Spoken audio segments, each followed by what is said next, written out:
வணக்கம்.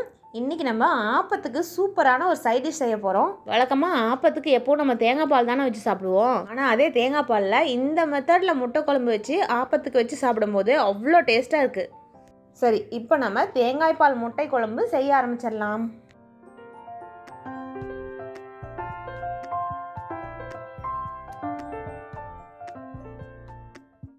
இதில் கூடுதல் சுவைக்காக ஒரே ஒரு சிட்டிகை பிரியாணி மசாலா போடுறேன்.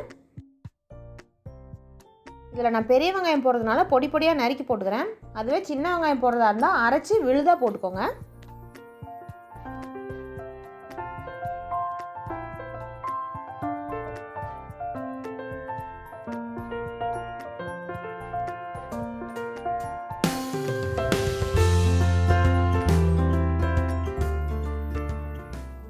இதில் காரத்துக்கு தேவையான அளவுக்கு குழம்பு மிளகாத்தூளும் கறி மிளகாத்தூளும் கலந்து போட்டுக்கிறேன். இது 2 ஸ்பூன் போட்டால் அது 2 ஸ்பூன் போடலாம். காரம் எவ்வளோ வேணுமோ அதுக்கு தகுந்த மாதிரி போட்டுக்கோங்க. இந்த மிளகாத்தூளினுடைய பச்சை வாசனை போகிறதுக்காக ஒரு 2 நிமிஷம் தட்டு போட்டு மூடி வச்சிடுறேன்.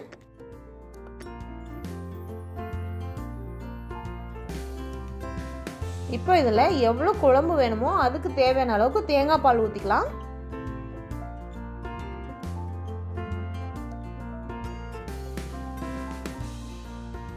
இதை நல்லா கலந்து விட்டுட்டு ஒரு தட்டு போட்டு மூடி வச்சிடலாம். நல்லா கொதி வரணும்.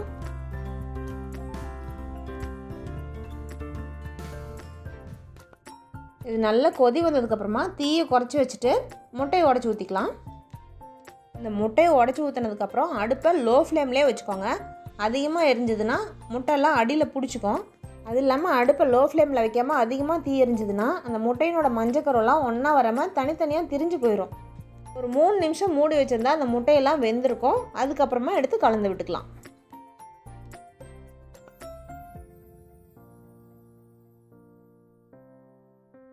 முட்டை வெந்த உடனே தீ அணைச்சிட வேண்டாம்.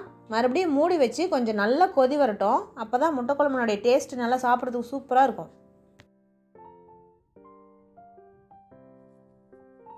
முட்டை குழம்பு நல்லா இந்த அளவுக்கு கொதிச்சதுக்கப்புறம் தீ அணைச்சிடலாம். அதாவது ஒரு 10 நிமிஷத்துக்கு மீடியம் ஃப்ளேமில் வச்சு நல்லா கொதிக்க விட்டுறணும்.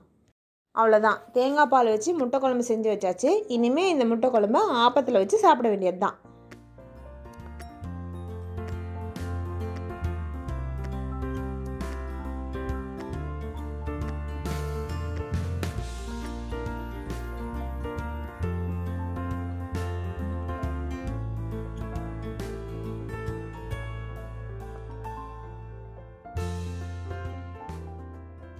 தேங்காவை முழுசாக அரைச்சி ஊற்றி வைக்கிற முட்டை குழம்பு இட்லி தோசை சாதத்துக்கெலாம் ரொம்ப நல்லாயிருக்கும்.